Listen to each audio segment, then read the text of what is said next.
प्राण सो प्रिय राम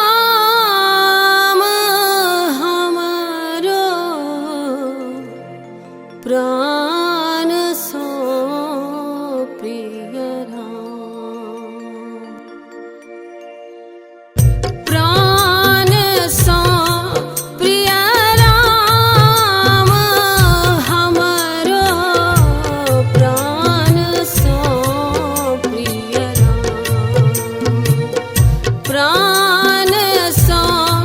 प्रिय राम हमरो प्राण सो प्रिय राम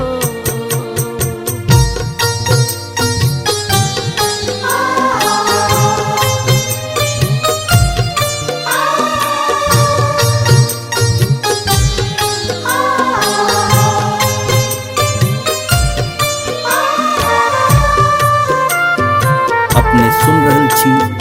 गंगा कैसेट की प्रस्तुति।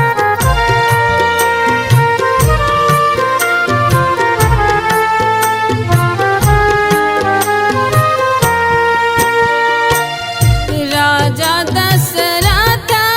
गृह मुनि एक आवला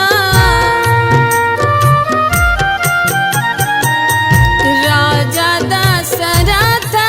गृह मुनि एक आवला मांगया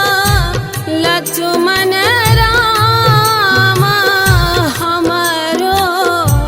प्राण सो प्रिय राम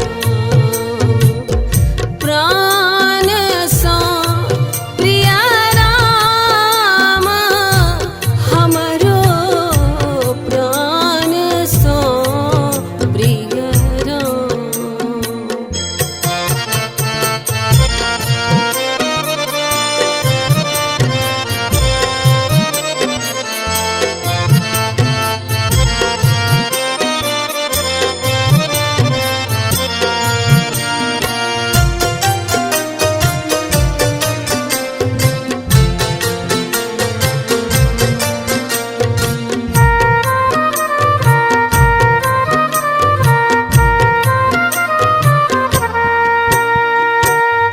ले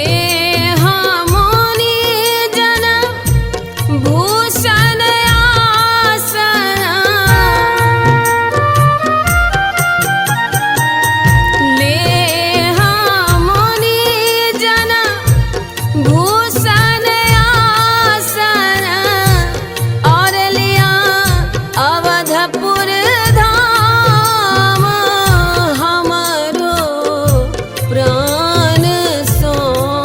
प्रिय राम प्राण सो प्रिय राम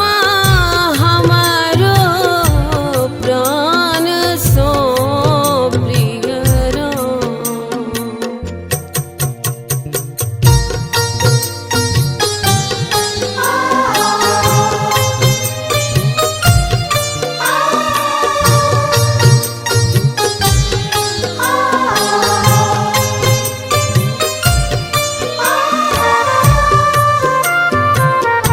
अपने सुन रहल छी गंगा कैसेट की प्रस्तुति।